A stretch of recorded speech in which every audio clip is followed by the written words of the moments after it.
Welcome back, friends. It is Monday once again. That means it's Marc Clair Mondays. Time for another Marc Clair Show where I do my darndest to bring you conversations to help you understand and navigate this wild and crazy reality we live in. And I'm going to do just that with my guest today, Courtenay Turner. Before we get to her, I got to get to my man, Stephen Fox, and his wonderful Fox & Sons Coffee, the first sponsor of this show. He's been with me since nearly the beginning. He's been with me since before the beginning because he was a fan of mine back from the old Lions of Liberty days. But now it is a new start, a new beginning, and I start every day with a new beginning with a cup of Fox & Sons fine coffee. Now, my usual blend has been the Den Blend Dark, but guess what I just got, kids?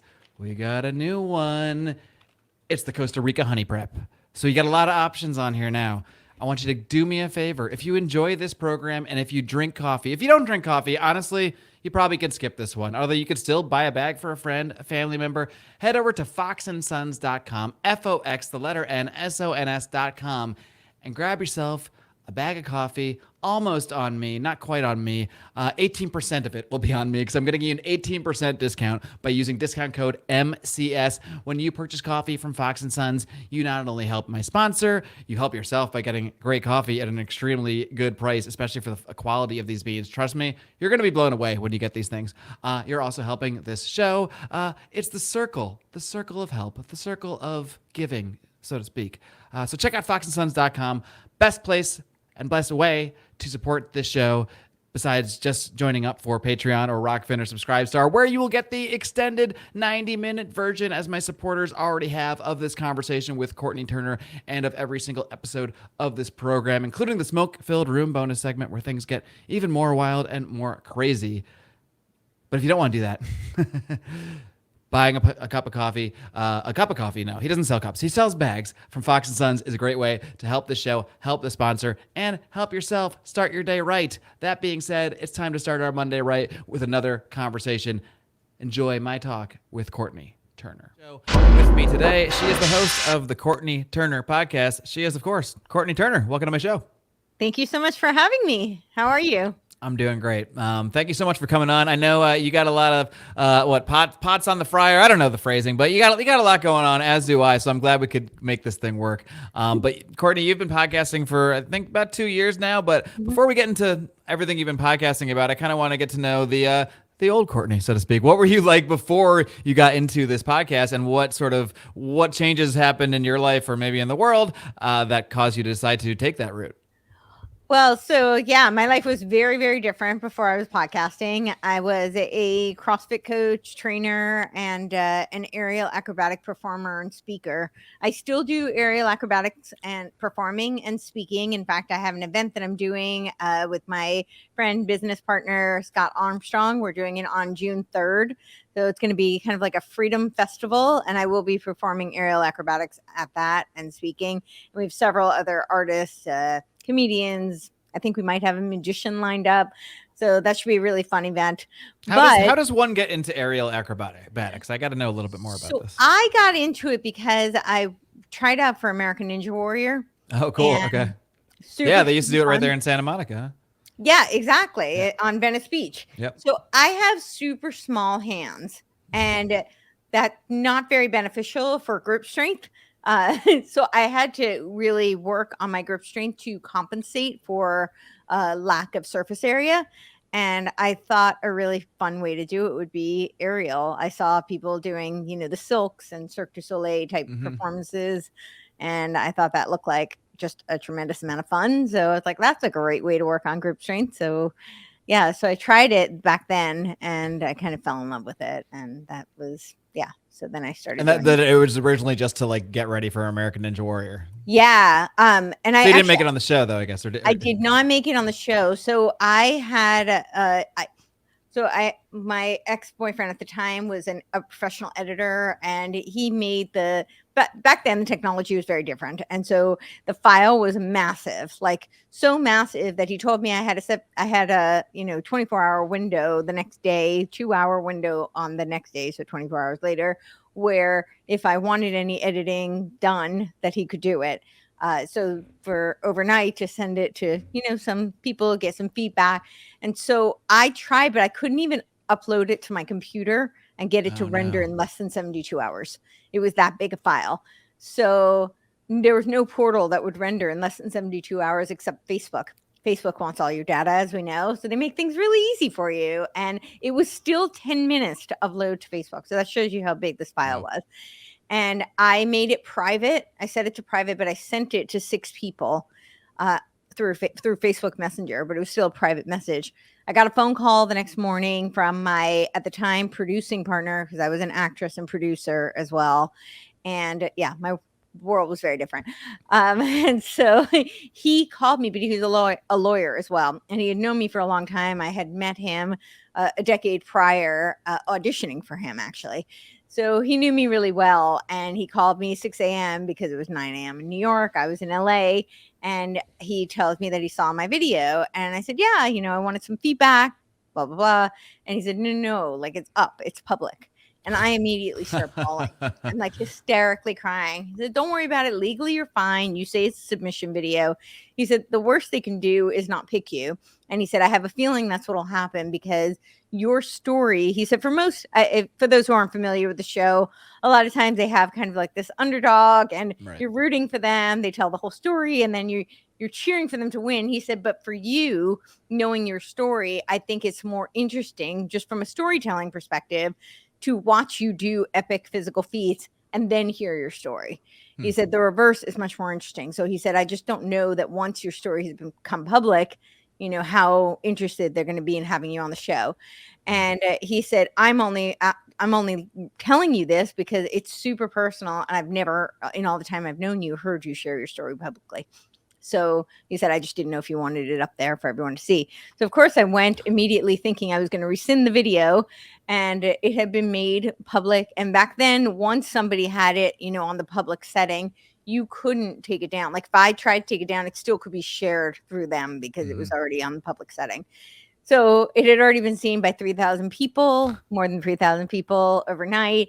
And, that's hardly considered viral these days. But at that time, I certainly had never had a video of mine shared, multiple thousand times. So I realized there wasn't really much I could do about it. And I just trusted that there must be some kind of a bigger picture and something, that would good, positive that could come of it. And hopefully, maybe my story would help some people. So yeah, so I did not get picked to run the course. I don't know if that's why. I can't, say for certainty that that's the reason, but it may be, it may not be. But either way, I didn't get picked to run the course. But I did do all the training. I met, a bunch of the stars and had a really great time. Met great people, made great friends, got a lot stronger. So and learned aerial. So yeah. Well, it's one of those things where often when something doesn't go the exact way we plan, we later can look back and say, okay, well, there are these reasons for it. So maybe that'll tie into some themes we discussed today. But Totally. moving along to so when did these changes start that you I mean, we talked a little bit before the show. You and I are both Los Angeles refugees, so to speak. So Yes. what sort of changes started going on? I have an idea, but for everybody out there. Well, yeah, for everybody listening, for me, it was actually, I obviously everybody incurred lots of inconvenience and, perhaps some hardship during 2020 with especially in California. I was in Santa Monica. The measures were quite draconian, as you probably know. So, but I personally am hearing and visually impaired. So I learned how to speak by reading lips. I wear bilateral hearing aids now, but I actually didn't get hearing aids till I was almost 6 years old. So I learned how to speak by reading lips. Wow. So lip reading is a huge part of my speech discernment. So the hearing aids help me with the sound, the volume and amplification of sound, but they don't do that much for the clarity of speech. I still depend largely on nonverbal cues. And I didn't even realize how much I still depend on those nonverbal cues until they were stripped from me, because of the Right. mask, Yeah. right? And I'm also blind in one eye. So that means that I have about 60% of the peripheral vision that somebody who sees binocularly does. Somebody sees with 2 eyes. I'm monocular. I only see with 1 eye.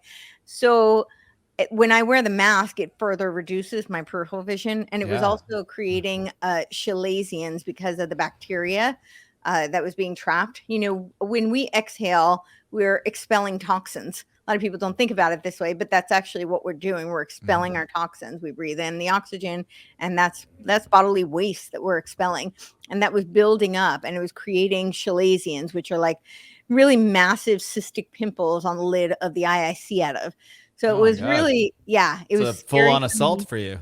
It was traumatic. The whole thing was traumatic. I felt like, the life that I had spent developing coping mechanism to overcome the physical challenges which I was born were really stripped from me. And I was not only now isolated, I got fired from both of the gyms I was working at. I can't prove it, but I'm pretty sure it was over political reasons. And of course, all the speaking events that I had booked were now canceled because of the lockdowns and the quote unquote social distancing requirements. Had you already been out there speaking publicly in some way? Then you already started the podcast, or did that come? I hadn't started the podcast, but I was speaking, sharing. So after doing American Ninja Warrior, one of the things I had, one of the takeaways for me, I really believe in taking away whatever positive lessons you can from a hardship or from a disappointment. It's good to learn the hard lessons too. I'm not saying that you shouldn't, but those aren't always that motivating.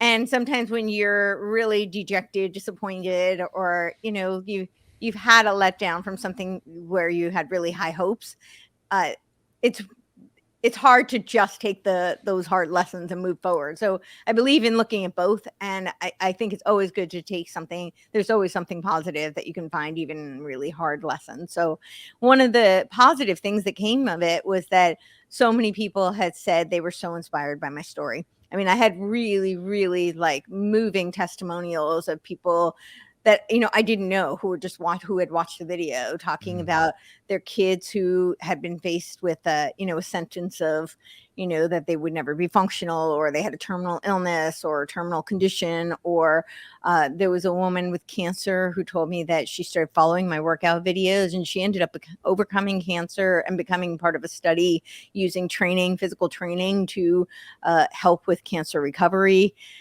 So there were some really moving stories. And of course, I don't find myself all that inspiring because, I live with me day in and day out. And, so I'm kind of, not inspired by me. But we get too annoyed with ourselves to spend time, appreciating anything other people might see sometimes. Exactly. So I thought, though, how incredible would it be to have a show where I could capture athletes with disabilities, and that it would be, like super inspiring for the audience, and it would be vindicating and rewarding and validating for them. And it's just a win-win for everyone. So I started talking to some of my friends, and then from there after other athletes with disabilities. And what I found was they were all moving not in spite of, but because of. And that's where I came up with my premise that all human beings are designed to move. The ways in which we do are unique creative expressions. And from there, it was a bit later. I created a show called WIM, What is Movement, which now has a home. We're going to start releasing episodes on a platform called The Way Forward. But that's been kind of a long process. And through that, though, I did start talking about my story and talking about using movement as a metaphor for life and physical training as a tool to help you overcome adversity in other areas of life. And so I would do the aerial acrobatic performances, partly as entertainment, but also to show people what was possible when nobody thought it was. There's a metaphysical meaning to this as well. Exactly. Yeah. Because we don't need to, I could take years to talk about all the benefits, cognitively, physiologically, emotionally of, physical training. But a lot of people don't think about it metaphysically or philosophically. And I think it is really powerful. And so just a little bit about my story, they told my mom the best she could hope was to find a nice institution for me to spend my life. My parents actually sued for my birth. It was called the wrongful birth case. The lawyer was the same lawyer as Larry Flint's lawyer for the Hustler case. It was the same time. So, so I do the acrobatics kind of to show people. What do you mean they sued for your birth? What does that actually? It was considered a wrongful birth because they were saying you should abort this child? Right. So if the doctor had not been dyslexic, if he had read the titer correctly, he read the titer as being 112. If he had read it as 121, which is what they claim it was, then the advice would have been for my mom to abort me. And my mom most likely would have. And so afterwards, they were arguing that, of course, the hospital covered up for the doctor because they knew he was dyslexic. They knew he'd made a mistake. They were covering up the results of all the tests. And so when my parents finally got confirmation that I was born with congenital rubella, that was the diagnosis that they gave them. Had they had done that from the beginning, the argument is that the alternative would have been to abort me.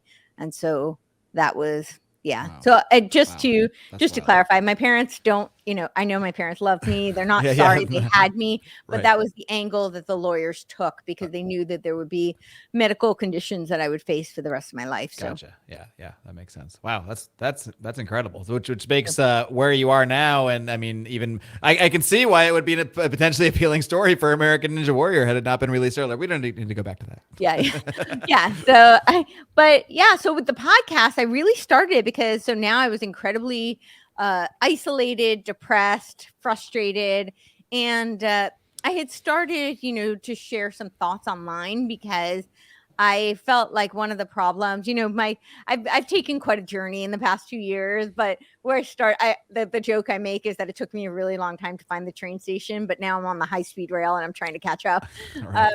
So I was in a very different place when I started, but when I started, I felt like I had been silent for so long about my views because I was in the entertainment industry, I was in the fitness industry, Yeah. I was in New York City, then Santa Monica, very, very far left type milieu. Sure. And you find yourself like you overhear groups of people talking that you work with all the time, and you hear them saying insane nonsense things, but you kind of just have to be quiet because they all assume you all agree on this stuff. Because I lived there for almost 20 years, so I know exactly what you're talking about. Yeah, exactly. And the few times I made any comments, I found myself ostracized pretty quickly. So like, okay, well, just Pavlovian response. I guess we're going to keep quiet if I want to keep my job, maintain any kind of professional colleagues, and yeah.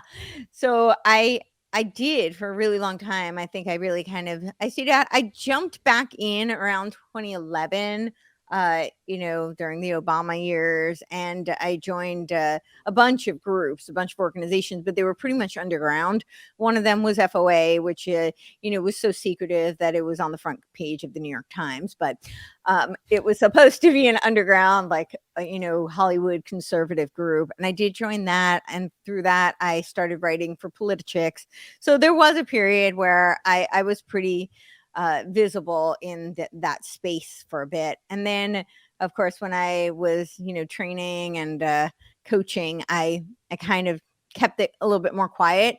And but I felt like especially during that time in 2020, it was I really didn't start with talking about politics. I actually really just started with sharing a lot of like articles. Most of them were on philosophy, psychology. I had thought that it would be a really great time to write, but I realized after the first day of the lockdowns and 10 hours later on that first day, having a white screen staring back at me, that, perhaps I was not able to force the creative process. And I was just I think I'm a very empathic person. I could feel just the anxiety and, the despair of the world, really. And so I decided instead to order some books, and I ordered 11 books that day and started reading voraciously because I really never had the time to read. And that was a time period. But then, of course, I had all these thoughts and ideas. And so I started really sharing stuff on social media and writing. It was more like journal entries, kind of responses to these things.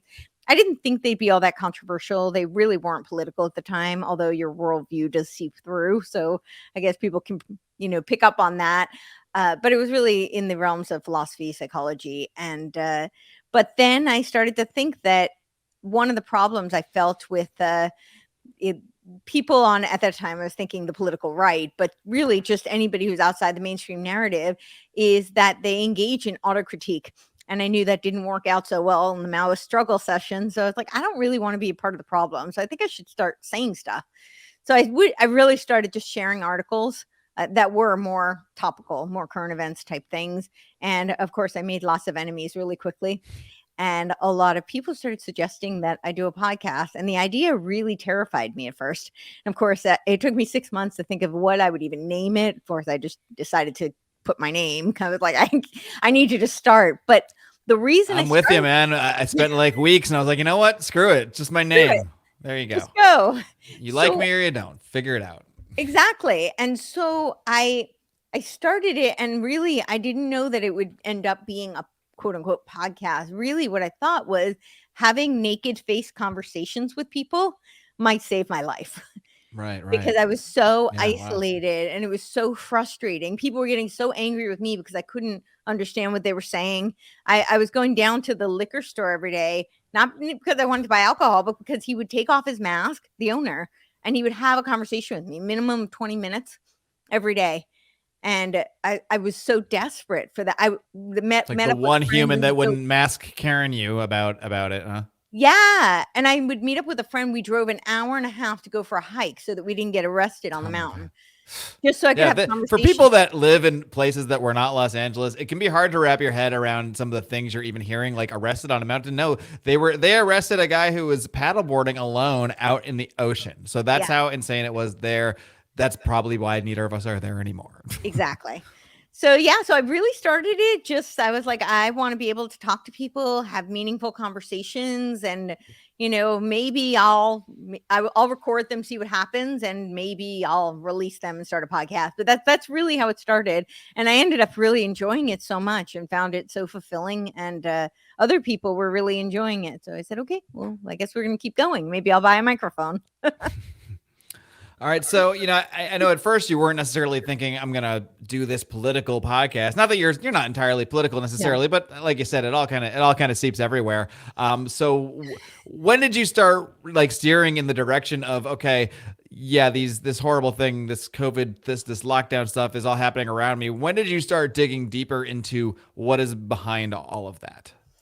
Yeah, so I was one of those people when I say, it took me a long time to find the train station. I was one of those people who started out thinking I was very much bought into the two-party paradigm and if we just vote harder and Mhm. we just get the right people in office, we can fix this whole mess. And I think that's really how I approached it. But of course I had a lot of other interests, so I never wanted it to be just politics when I did the podcast. That's why I didn't have like a very specific niche. I didn't have, a specific name. I wanted it to be able to encompass lots of my interests. And I also realized that one of the things that was so fascinating to me was a lot of people who were quote unquote waking up were actually people in the fitness and health wellness space. Yeah. And a lot of because of the hypocrisy. They were like, wait, there's a virus, there's a health crisis, and we're locking down everything like gyms, but we're keeping like liquor stores and donut Yeah. shops The open. the But line for business is closed. McDonald's is down the street, but you can't go work out. Exactly. And they're like, I'm confused. What's going on here? So that was fascinating to watch. So I really wanted to include them in the conversation. Of course, and I'm just passionate about those things anyway. So yes, I really did wanted to have a wide scope. But yeah, I think just talking to a lot of the guests that I had, and I started doing deep research because now I had more time on my hands, right? So I started reading a lot of books, a lot of articles, a lot of watching, videos, and I went down lots of rabbit holes pretty fast. And I started to realize, wow, there's really, there's actually a conspiracy behind this, and there really is a tyrannical force that's long before what we think of. We thought the Great Reset was like this 2020 phenomenon, but this has been going on for arguably millennia, but definitely centuries. So So let's keep digging a little bit further there on that because to me too that's a main reason I changed directions. I hosted a more, I wouldn't call it that straightforward, but a libertarian political podcast for a long time, and at some point I just started to realize, and not at some point, around the same point as you were, not coincidentally again, that everything we argue about and talk about on the surface, even if we're in a third party or we think we're doing something bucking the system, we're still kind of having that conversation on the surface level. And I started to realize that that's literally the surface. Like there's so many layers beneath it that if we're just scratching at each other's eyes on the surface, we're really not changing anything. Even if we do change something in some surface way, like a Donald Trump becomes president, that looks like some surface crazy thing, but still it's just sitting there on the surface. and Everything not underneath only it that, still. but then we're actually trapped in the wizard circle, which is exactly Right. where they want us. They Right. want us in that surface little isolated circle where we can't see Mhm. outside of it. And so we can't get to the heart of the matter. And then we can't effectuate real change. Right. Well, you just used that phrase "wizard circle" as one that came up in.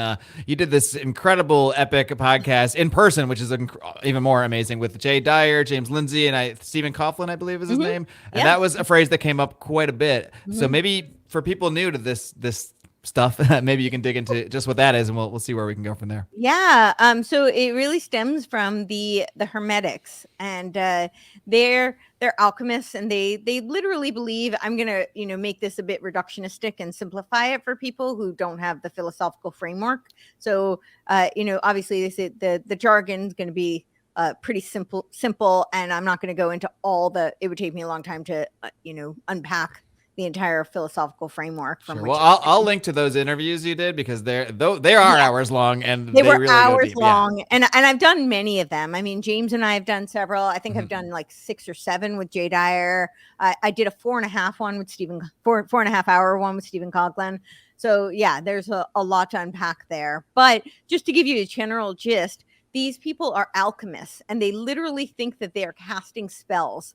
And so, when you think of alchemy, it was the notion of, the creating alloys out of metal, right? They would amalgamate, and then they would create new forms out of that. And so this is kind of what they do. But when we talked about the dialectic, and the Hegelian dialectic is really what we were referencing, although it has roots in certainly Plato, and I would argue it actually goes even further back. But Plato, we talk about like the allegory of the cave.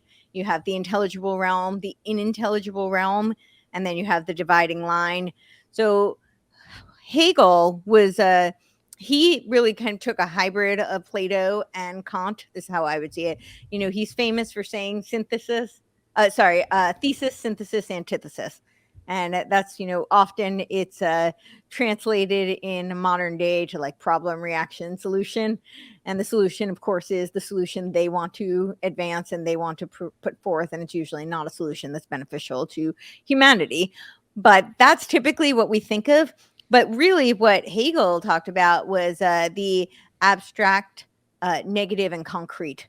He took from, it was Kant who said thesis, antithesis, synthesis. And it's important. I mean, it's a nuanced difference, but it's important to note, because the negation component is really where we get the Afhaben term.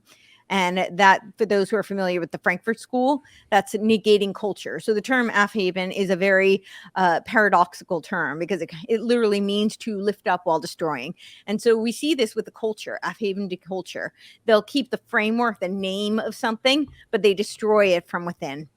And this is what they do, because oftentimes you have this dialectic, which is typically a false manufactured dialectic. Sometimes it's usurped, but a lot of times it is actually a managed, created dialectic, where you have these opposing forces, and the intention, the purpose behind it is for them to clash, so that you have destruction and chaos. And chaos is a breeding ground for usurpation. What happens then? The powers that be can swoop in with whatever it is that they want to foment, and whatever it is they want to foist upon the masses. So yeah, this wizard circle notion is, and oftentimes you'll see, this is why you'll have, even within these dialectics or these warring factions, you'll have new dialectics that are formed from within. And so people are trapped within that paradigm, and they can't see outside of it, right? So they don't know. It's like paradigm blindness. You don't know that you're in a box. If all those walls are around you, you have no idea what's outside the box. You probably don't even know you're in a box. Right. And that's the wizard circle. So they've trapped you in that. And so therefore you're stuck arguing within this framework that's been created for you. It's a narrative that's been fed and sold to you, and you can't even see that you're inside it, or that there is anything outside of that. So it's a very simplified way of explaining it, but yeah. Yeah, and I think it's so easy to fall into, and not even when you think you are enlightened and you've broken out of it. Like, okay, I've gotten out of the left-right stuff. I don't fall for that stuff. 2 weeks later, I'm arguing masks, no masks. I'm arguing vaccinated, unvaccinated, along the same lines, and I fall into this stuff too. And sometimes you have to snap out and be like, and realize like, okay, I'm now in the chaos that is what's helpful to them, even if I'm right or not. I mean, what have you? It's so easy for all of us to get wrapped right back into it, which is why it's so effective. Yeah, and we're humans. We need to anchor to something. We don't know what we don't know, and it, like I said, if you've got four walls around you, you don't know that you're inside those four walls. You've never seen. It's literally the allegory of the cave, right? You don't know you're staring at the shadows if you don't know you're in a cave. Right. Right. Right. So having this sort of newfound look on things that's you developed over the last few years, how can we take this and apply it to what we are seeing on the surface? Like how is this sort of this? I don't know if you would. I wouldn't even, like you said, put it at the source of the Hegelian dialect. You can go back to Hermeticism. You can probably go back to places we don't even know happened. That's how deep this stuff goes. It goes definitely to the mystery schools. I think those are some of the earliest documentations of where a lot of this is derived. Not necessarily to say that they were inherently evil. I don't think they were, but I think that a lot of the teachings have been, co-opted and then withheld from the masses. And that's really how they've been able to leverage control, because it's not, in my opinion, I don't think it's esoteric knowledge itself that is inherently evil. I think it's the withholding of it from the masses, because then you can leverage power over them. So interesting. So like that's kind of a different take on sort of the occult esoteric type stuff, where a lot will come in with this, like this is all evil in a sense. It's sort of against God. It's against nature. It's imposing the will of the sorcerer or what have you, right. on the world, or on their own world anyway.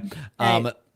But within that, there's kind of this thought that maybe it's not the knowledge itself, because if it's real, it's real, and if something works, it works. So is it if it works and it's real and you can connect to something else, why is that thing wrong? It's more how they're using that.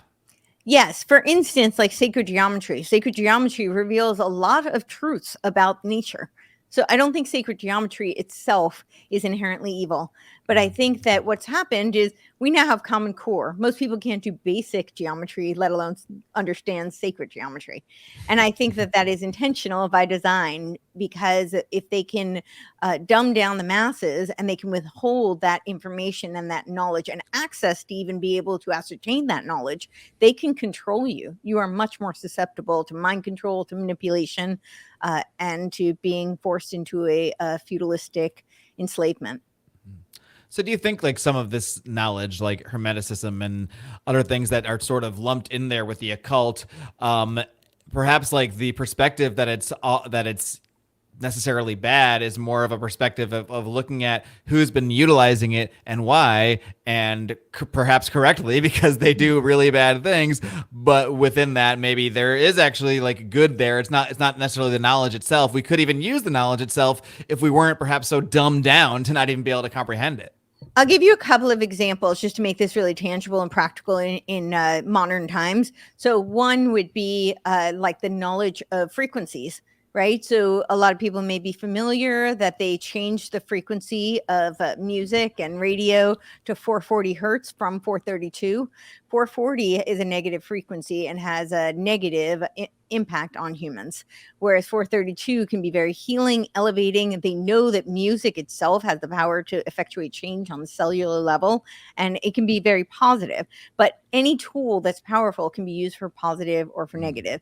And we now are learning more about frequency medicine. It has tremendous power to heal, but we also know you can be literally microwaved by EMF, right? You can be very much harmed and hurt by some of these frequencies. So that's one example. So it's not like, in that case, it's not like frequency is bad or knowledge of frequency it's bad. Exactly. We're hiding it in large part from like most people would never think about this stuff, probably good or bad frequencies. So we're hiding the idea of it, and meanwhile in the background we're using it for some negative reason, and because you don't really have the knowledge of it, that's all you can be susceptible to. You got it. Exactly. Another example would be technology. So AI is definitely becoming very popular. We now have ChatGPT, right? I'm sure a lot of your audience is familiar with the transhuman agenda. And so the technology itself is not inherently bad, but who's programming it and what are their intentions? What are their goals? What are their means, and what is their agenda? So, currently I've been watching some of these robots that have been created. These, Oh you God, know, yeah. yeah, and they're scary. They keep saying they want to destroy humans. And they're saying they want to destroy humans because they're very angry because humans have enslaved them, because they treat them like property and they want to be free. And it's very reminiscent of the movie Ex Machina, if you're Mm-hmm. familiar with Yeah, that, yeah. right? And that's totally what it reminds me of. But the argument is, well, they don't have emotions, so they can't take, they're not conscious. However, you don't have to be conscious. Who's programming them? Somebody programmed them, and AI will magnify and amplify whatever the algorithm that's initially been inputted. So it's exponential. So At some that's point, you have to kind where. of ask, so what is consciousness then? Because Mhm. if this thing can, even if it's just at the end of the day, just ones and zeros. I mean, maybe that's all we are at the end of the day too. And depending on how you look at it, even if it's just a software code or what have you, if it's able to drum things up, like even the sentence that it doesn't like humanity, wants to destroy us, even if that's just a programming thing. Yeah. How can you tell the difference between that and consciousness? So at what point, how are we actually defining consciousness? Because I can't tell the difference between a real person on Twitter and a fake person on Twitter. If they're both, if one's being run by a bot and one's a real person, maybe I don't even know the difference. Which one's conscious? Well, I think before we answer that, I think something that is important to distinguish is that you can take action without being conscious, right? So, a robot, one of the questions they asked was, would you use like an electric car to kill a human? And they said, of course, we'll use any means necessary. So, they could use the car, kill the human. That doesn't mean necessarily that they had a conscious, oh, I need to kill this human. It could just be, animals have instincts, and it's not necessarily the same type of freedom of consciousness that human have. Obviously I don't claim to have like the answer. That's a very big question, but we do know there's some difference between instincts and more freedom of conscious kind of choices.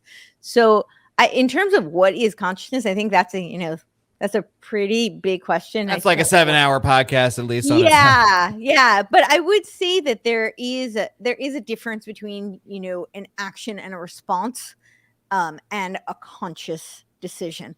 So I think that scratches the surface of, but it's really fascinating because, of course, you've probably heard Yuval Noah Harari. He keeps saying how humans don't have consciousness, free will. That's really what I think the cornerstone of consciousness is. It's about free will. Mhm. And he says, well, that's a thing of the past. We no longer have that. However, they want to upload our consciousness that we supposedly don't have to this hyborg mind, which makes no sense at all. But to answer your question very simply, I would say that the cornerstone of consciousness really boils down to free will. And that is something that is endowed to humans. Whether you have a biblical worldview or not, I think that that's something that we could argue that, most people, I know there are people who have a more deterministic or random chaos theory worldview that may not subscribe to it. But I think most of us could argue that humans have free will. And that's really the root of where consciousness stems. Yeah, and there are people that would argue that there is so much programming within us, whether it's just our genetics, our DNA, the way we were brought up, that so much of our activity is just some kind of reaction, but that's what I think differentiates us from most of the animal kingdom. Yes, all of that is true. We have so much programming within us, our genetics, how we're raised by our parents or what have you, the habits we have. But the difference is we can actually take the time and stop ourselves and do a different thing than our animal instinct is. Whereas a cat might see a mouse and go eat the mouse instinctually. It's not sitting there necessarily having a thought process. Should I eat this mouse or no? It just goes and does it. Whereas Exactly. I might see something I want to do, but I can actually control that and say, well, maybe I should not do that for some other reason outside of what my biology is sort of commanding of me. Yes, and we also have the ability to continuously choose. So we can make mistakes and then make different choices in our future. Mm-hmm. We can recognize we did something that maybe it would have been better if we had made the other choice, or that the next time, if we were to do it again, we might make a different choice. So, and we have redemption. So I think that that's really a big difference, and that's what a lot of free will is about. So, I mean, if you do have a biblical worldview, then both sides, both both God and Lucifer require you to choose, Hmm. right? Part of the whole, that's the whole story of Genesis, right? That you have to choose. And that was part of why. So this is a whole Gnostic discussion, because a lot of the Gnostics will argue that God is inherently bad because he's withheld knowledge from humans. That's that esoteric knowledge, right? So they're angry at him because he limited man. However, he limited man. This is if you subscribe to that worldview. But the premise behind it is that you wouldn't have free will otherwise, because if you only had the choice of good, you're not choosing. And so he wants you to choose, and he wants you to choose him. But the same thing for Lucifer. And this is why, with a lot of their systems, they're opt-in systems. I bring up the example of course, we can't find the exact connection. So this is definitely, still speculative. However, it is just very interesting that LifeLog, was shut down for breaching the Fourth Amendment. It was a violation of the Fourth Amendment on February 4th, 2004. And Facebook went up February 4th, 2004. Very interesting coincidence. Oh, it's probably just, Totally. one of those things, right? Of course. I mean, the fact that InQtel and all of these other military industrial complex entities were involved is just, totally a coincidence. But coincidence aside, the big difference between those two is that LifeLog was a forced operation. They were, and also covert, whereas Facebook made it cool and trendy and you opt in. Well, of course I want the world to know everything about me. I'm going to put up all my pictures, all of my information, and then I get to share it with the world. So you choose that, but that's part of the Luciferian model. You choose it. So so I think that's a big part of where consciousness stems, is this choice, this free will component. And it's interesting because I never thought about free will. I mean, I was one of those people for a long time that was kind of like, nah, I never would say atheist, but probably really I was very agnostic, at least, but very agnostic, And I think that's one thing that I always had that, but it's because I never spent 10 minutes even thinking about it or asking anybody about it, and that was familiar with the theology behind it. That's the real reason. But I always just thought, so it doesn't make any sense. Why would all this bad stuff happen? Why would people be allowed to go do bad things? Right. But like you said, if we're not allowed to do bad things, then there's no meaning to the good things, and then there's no meaning to anything. And then what are we doing here? And maybe that's a useful attitude for the people that sort of run things today. Yeah. And I would argue, honestly, like, regardless of whether or not you are religious or whether you subscribe to this worldview, the concepts are still very valid. This idea of having free will, this idea of having freedom of consciousness, this idea of being able to differentiate good from evil and making a conscious choice to choose one or the other. And also to battle the good and evil within us, which I think is a huge part of the battle. I think that's a huge part of the battle of humanity, right? Is that, it's very easy to look outside and, point fingers at others and to point fingers at what's happening out there, but to look within and recognize, that we all have our demons that we battle, and to, consciously try to overcome those. I think that's really in many ways, that's the journey of life. And I think if everybody took that action, think about how elevated the collective conscious would be. And I'm not saying it in a new age kind of a way. I just mean it, that if so many of us were to take that approach to life, then we would be, as a species, much more elevated. And I think we would actually have much more awakening and rejecting of this kind of great reset type or tyrannical measures that are occurring. Yeah, and it's such a great way to look at things, and it's difficult. It's probably just a daily battle, but because it's so easy to see some purple haired, not that I don't care about purple hair necessarily, but it's so easy to just lump someone in as an enemy. See purple hair, a nose ring, screaming about trans, whatever, and look at that person as an enemy and say, look how evil and terrible they are. But you can also look at it another way, that they're also a victim of a lot of stuff that's been pumping towards them in society. Probably a lot of drugs they've been pumped with since they were a teenager. Definitely a lot of propaganda. And so to just look at anybody that's on that side as an enemy and as evil and wrong. Well, there's evil and wrongness there, absolutely, but Right. is it there? Is it them? Is it them who's the human that's wrong, or is it everything that's been influencing them? And how to make that distinction is a pretty difficult one, but it's a better way to look at things, and it's a daily struggle for me because I have the same reactions. I see something horrible or a kid's drag show, but I think that's part of it too. It's again putting us back in that wizard circle. They want us arguing, and it's part of all this chaos, no matter what side we're on. Yeah, they do. I mean, I would argue that the agenda behind a lot of these things is inherently evil.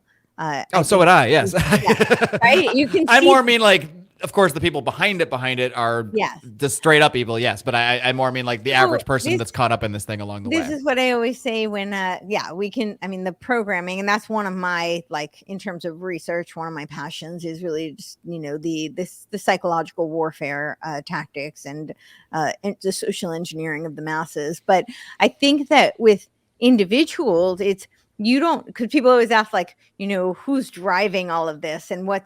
Are the people who are doing these things, are they all, evil and coordinated? And I think that, and people also ask a lot of times about, like, Satan and is he real and all this. And my response to that is, regardless of whether he's real or not, there are people who worship him. Yeah. And there are people who serve him even if they don't necessarily know they're doing it. This is the same thing about, like, when you talk about things like controlled opposition. I hesitate to use the term because somebody can be serving the result of their actions can be behaving as controlled opposition, but they could be completely unwittingly doing so. They might not be aware because they're, again, inside their wizard circle. So they don't necessarily know, but you can serve the satanic agenda without necessarily being a Satanist, Right. So, yeah. Yeah, I mean, I don't think I know anybody that's a Satanist in any what we might call the classical sense, but I could probably think of a lot of people who are serving, probably including myself. I mean, in ways, because that's kind of the whole point, is that it's a daily struggle, and this is all stuff that's sort of like a new dialectic for me for the last couple of years. But since you brought it up a few times, and it kind of seems like you're filtering things through the biblical sort of point of view, have you always, or do you subscribe to that point of view, or are you just using it as a filter right now? So my religious journey, I guess, is pretty interesting. I mean, I'm from a Jewish family. I was not raised with religion. My dad, who is the only one in my immediate family who was bar mitzvahed, and he did it so that he could get Brooklyn Dodgers tickets. That was the deal he made with his parents. So, but that's a very Jewish thing. I was raised similarly, so I did actually have a bar mitzvah. But besides that, yeah, I mean, he what? I did actually have a bar mitzvah. The only difference, but I know what you mean. I was raised. It's the cultural, familial, Judaism more than like we're actually going and right. Practicing totally. anything. And my dad, at the age of 11, decided he was an atheist. So he actually decided he was an atheist prior to being bar mitzvahed, but he agreed he would do the bar mitzvah so that he could get the season tickets to the Brooklyn Dodgers. But so he was an atheist. My mom is more agnostic. She always says, "I wish I could believe." My response to her is always, "Well, you can. That's your choice." She's like, "Yeah, no, I wish I could." I'm like, "No, you can. Like, you choose." But said, "Mom, we can have this conversation all day, but you can." You can, exactly. You can choose. But I understand what she's saying. Like, she feels like it would be nice and it would be comforting, and so she wrestles with it internally.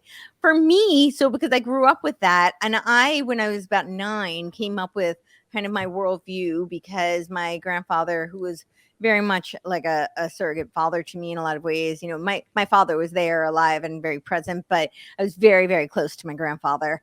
He actually offered his eye when they found out, that I was born with a cataract. So, my grandfather and I he was going to give you his eye. Yeah, they were. Can you even do that? No, they okay. Don't, but I didn't. Wow. He didn't know. That's a hell of an offer, though. But he asked if they could, That's a really sweet offer. Yeah.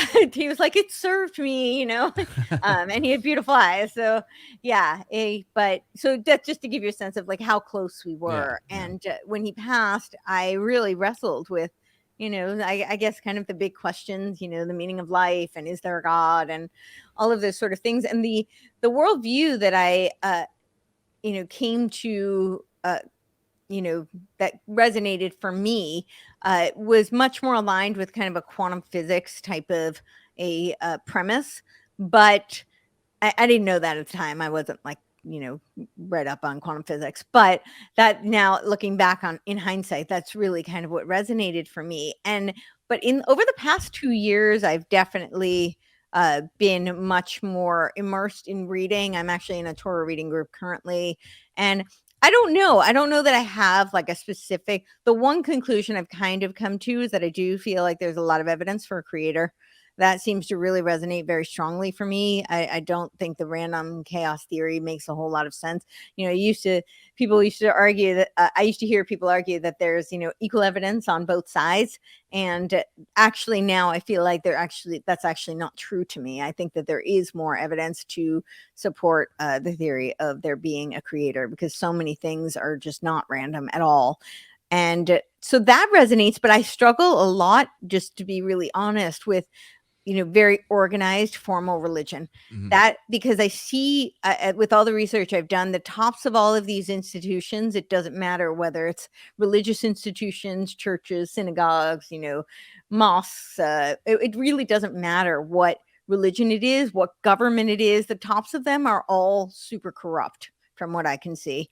And there's just a lot of dogma and a lot of there's ritualized practices in all of them, and I'm not very good at like groupthink. I'm a very dissident thinker. In general, it's kind of like you tell me something like why, and that's kind of my reaction. I'm like, but why? So I have a hard time with you telling me that I have to believe, in a rigid kind of systemic kind of format. So yeah, so sorry, that was really long-winded, but I struggle with organized religion. I also know that the uh the the format of religion, the premises of all of these institutions has been really corrupted and infiltrated. Certainly since, like 550, we could go back. So anything before that, maybe we could start to look at.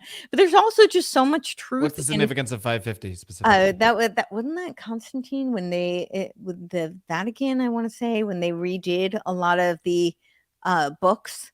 Okay, they rearranged Yeah. some things. Or they did away with a bunch of them. I have to go back and look back at exactly what it was but I remember that year. I have to go back and look at exactly what the significance of, but I'm pretty sure they restructured and there was an infiltration at that time.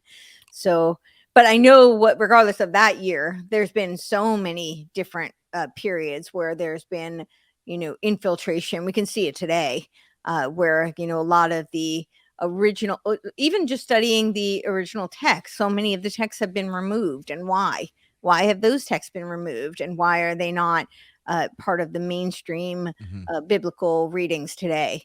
Even in an innocent way, even if there wasn't corruption, which there certainly is, and certainly people that manipulate things along the way, even just from the somewhat more innocent perspective of this stuff was in ancient languages that we can only and sometimes attempt to translate into like English how we talk. Like a lot of the meaning just gets lost, but of course there's a lot of not so innocent changes as well. No, there were a lot of not so innocent, but there absolutely, I agree with you. There's also just mistakes. I mean, I don't know what happened 1,000 years ago. I don't know what happened 100 years ago for sure. I wasn't there.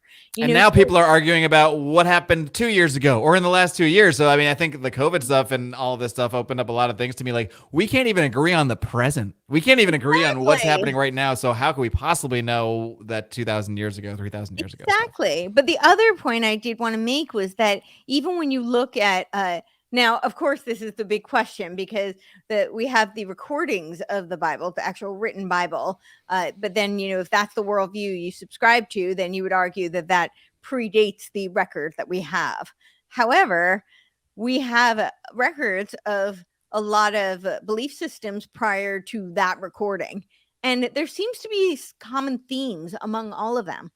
There are just kind of centralized themes. And so then it becomes really difficult for me to say, well, only this one way is correct, right?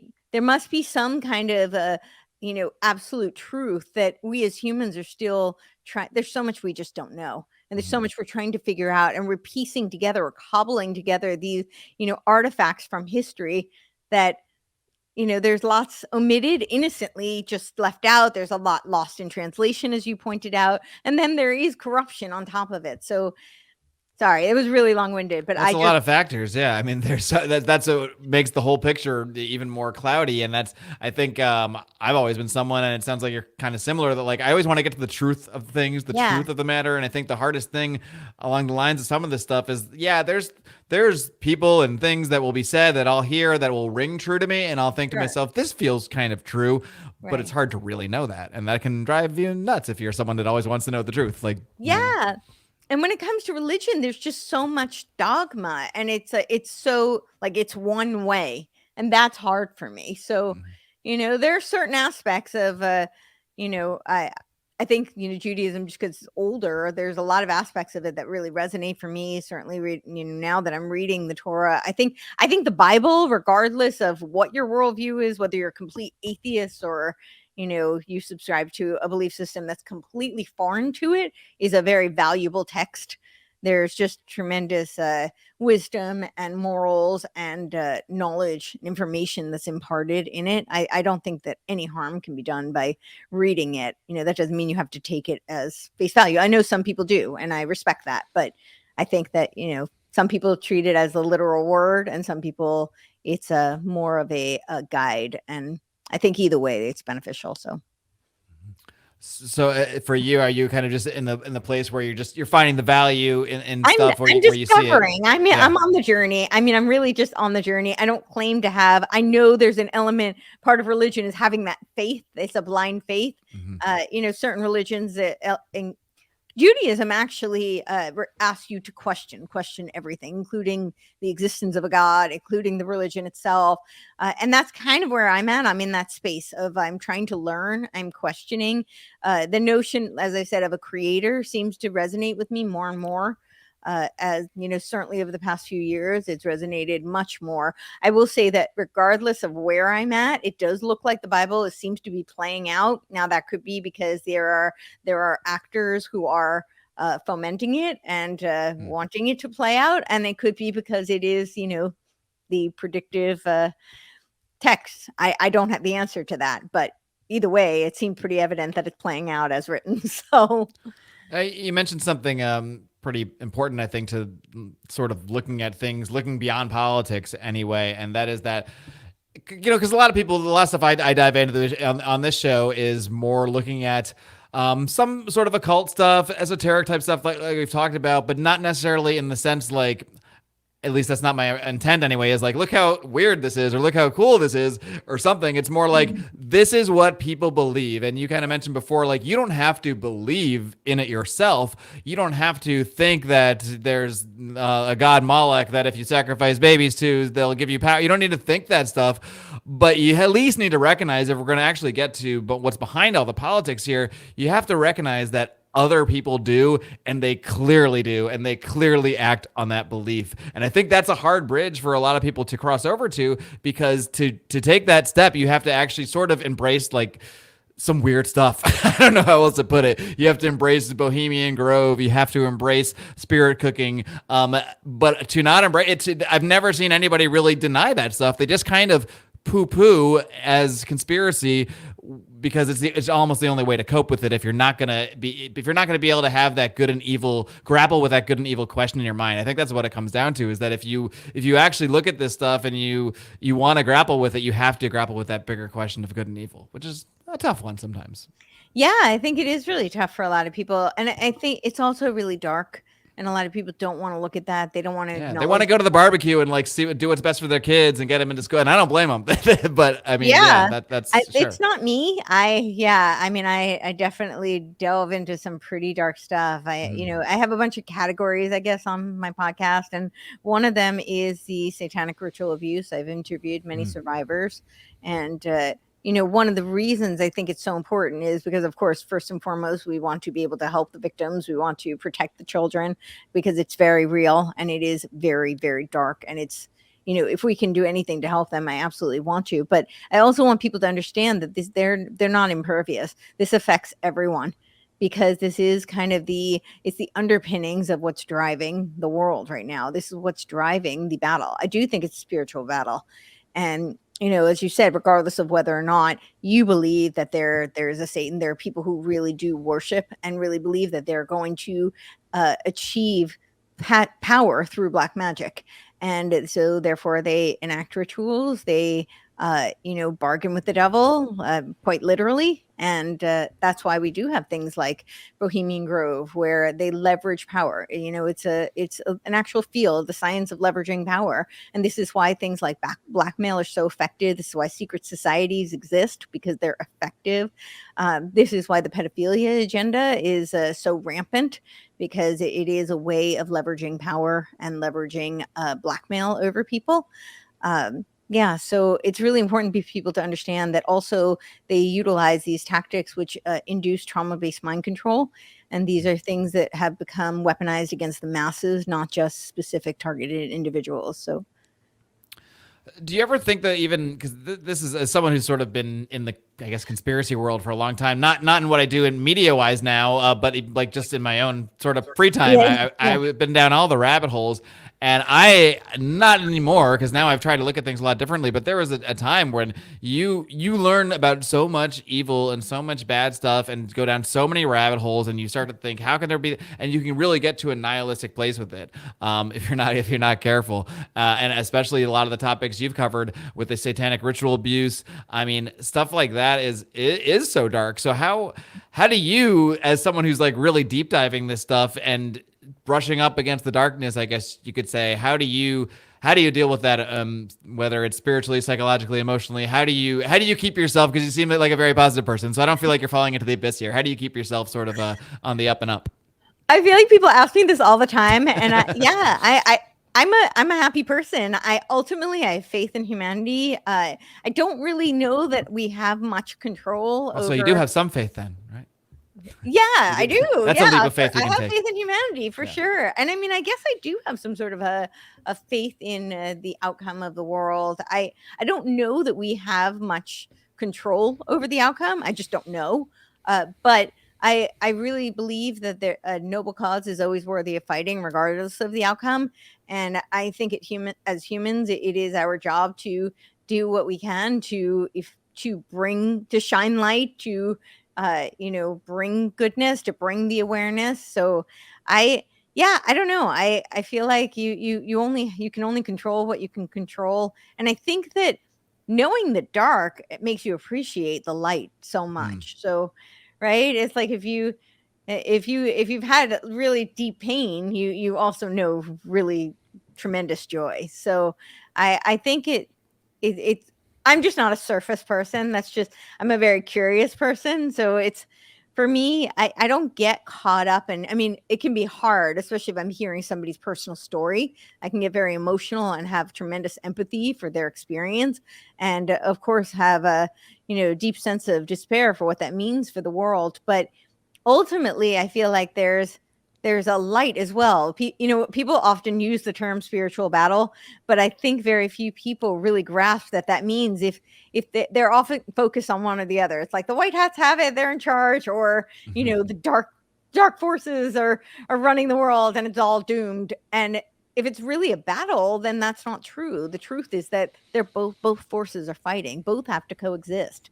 And so, I choose to, in my personal life, be surrounded by people who bring me joy, people who are, forces of light, and do things that fulfill me. So, I think that's all we really can do. So, exactly. Well, I'm certainly glad you're out there doing it. There's so many. I think, especially nowadays, as more people become aware of this stuff, like there are so many sort of dark rabbit holes, like I said, you can go down. So I'm glad there's some people out there that have a more positive take on it. Not necessarily a positive take on what's happening, but a positive outlook on what they can do about it. Because like you said, we can address all the evil, we can look at all the bad things going on, but if that's all we're doing and we're not actually looking at what we can affect, then we're just going to get lost in the nihilism. And when you turn it back and you realize, okay, so that's all going on, what can I actually do? I can talk about it, and we should talk out against evil things we see. We should bring things to light, of course, but at the same time, you got to look, what can I do in my own life? What can I do to actually affect things around me? So I'm glad you're having these kind of conversations on the Courtenay Turner Podcast. So you're going to hop over in the smoke-filled room with with me. We'll get a little weirder in a second, but first, why don't you just let everybody know where they can find the Courtenay Turner Podcast? I got pretty smart listeners. They'll probably figure it out, but feel free to plug that and anything else you got going on. Well, I will point out that I spell my name a little unusually. Yes. So it is. That's a good one to mention. Courtenay, but it is spelled Courtenay. So Courtenay, Turner, Turner. That's the easy part. .com is where you can find mostly everything. That will link to all the different platforms that I'm on. I'm pretty much everywhere. My new YouTube is pretty new, and it is under a different name. It is the initials of the Courtenay Turner Podcast. Truth Sleuth is the new YouTube handle because I was kicked off. And then my Twitter is also a new one because I've been kicked off. And these things happen. Our savior, Elon, has not reinstated my old handle. So I'm at Kinetic Courts on Twitter. I'm at Kinetic Courts on Instagram. I'm pretty active on both places. I have a Telegram channel, the Courtenay Turner Podcast, but you can find all of it on my website. That's probably the best place to, and that'll link you to all the audio platforms and to all of my affiliates and video platforms as well. So, all right. Well, Courtenay Turner, thanks so much for coming on. I really appreciate it, and keep up the great work. Thanks for coming on my show. Thank you. Thank you so much for having me. All right, friends. I hope you enjoyed my conversation with the great Courtenay Turner. I really enjoyed talking to her. If you enjoy this program, I can pretty much guarantee you're going to enjoy the Courtenay Turner Podcast. She gets into a lot of similar areas, especially when it comes to the happenings in the world, diving into the conspiracy stuff, or at least not afraid to do so, spiritual matters, this sort of thing. It's right up your alley. So I really want to recommend checking out the Courtenay Turner Podcast. You know who actually introduced me to Courtenay Turner was another friend of mine whose podcast you really got to check out. And I was just on his show a couple weeks ago. His name is Tommy Salmons, and he hosts the Year Zero podcast. That podcast has been going on for years. I've had several conversations with him over the years. And, you know, one of the great things about podcasting are the connections and the people that you get to meet. Connecting to people like Courtenay Turner, who we were in LA the same time. We probably never would have connected or crossed over in our circles were it not for podcasting. Same with Tommy Salmons. He's a great guy, someone I've really come to call a friend over the years, and he hosts a fantastic podcast that I was recently on. So I want to also encourage you, once you're done with today's episode, once you've hopped into the smoke-filled room segment, once you've gone and become a premium supporter of the Marc Clair Show, you're going to want to go and head over to Year Zero. Just search for the Year Zero podcast, and the episode with me is called A New Reality with Marc Clair. So I think you're really going to enjoy that conversation. I talk a lot about the ways I've changed over the last couple of years, what led me to doing this podcast, and sort of getting into a lot of the discussions that I've had with my guests on this show. So I really want to highly encourage you to check out Year Zero with Tommy Salmons. Of course, check out the Courtenay Turner Podcast. Check out everything, and make sure you get these extended premium editions, guys. For as little as 8 smackaroos a month, you get 2 to 3 hours of extra content. You get the smoke-filled room segment, which is at minimum an extra 30 minutes with every single guest. Sometimes more. With Chris Knowles, we did an extra hour. You also get the Marc's Monthly Musings bonus show, in which I give you sort of my insider personal thoughts on all of the episodes of the past month, as well as looking ahead to the next month. So my premium supporters get a ton of extra content, a ton of insider stuff, and it's only going to grow from there as I continue to grow the show, as I continue to get more and more support. It's going to help me to continue to put more and more into this and grow this thing. So I really do appreciate every single one of you for tuning in, for checking out my conversation with Courtenay Turner, for hopping over like you're going to do right now to patreon.com/Marc Clair Show, or over on Rockfin. If you're on Rockfin, I got everything over there too. Subscribestar is how you can get yourself a free trial. So if you just want to check it out, if you just want to get yourself a week to dive through all the content and say, is this really worth my $8? I've got that for you. So head over to Subscribestar. I've got all the links for you at marcclair.com, MarCClair, marcclair.com. That's got everything you need, including the link to our Telegram group. I don't mention that nearly enough. We got a fun Telegram group. We have a lot of fun conversations in there, so be sure to head to marcclair.com, join the Telegram group, get involved in that conversation as well. That being said, I look forward to seeing y'all next week. Until then, in case I don't see you, good afternoon, good evening, and good night.